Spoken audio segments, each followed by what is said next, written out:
I just like first of all to thank Siti and her entire team for having me event in pageant. I know she's got a lot of offers from other states, a lot of other countries. In fact, I wanted to host Secendipity, but I'm actually extremely thankful that she chose to stay in pageant. Pageant is an extremely vibrant city. There's a lot of culture. The people here are extremely fond of art. A lot of tourists come here for our heritage and for our history also.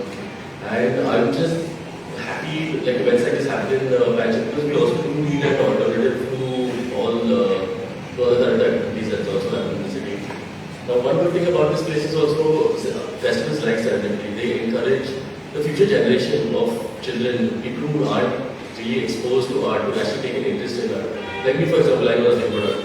But as the festival has gone on, it's actually increased like the scope and breadth of my knowledge when it comes to art and the appreciation that I have towards art. So I just like to say thanks a lot, and I hope we have a very good relationship going forward. Secendipity has, I think, all the art forms that it covers. It's really amazing.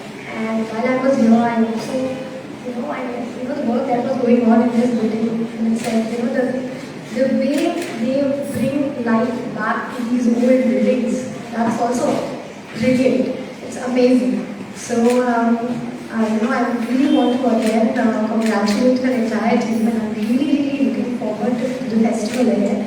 And as Rohit sir rightly pointed out, that it's a great opportunity for the younger generation to kind of pick up such art forms and be exposed to them. And even for myself, before I had joined Goa, these art forms just existed, but to be able to go and see them in person and to be able to feel them, it's an amazing opportunity. So all the best to you, Swadeep, and we really look forward to the festival, and I'm really happy and proud to be able to provide any help or support to the foundation in whatever manner or capacity that we as ESG can.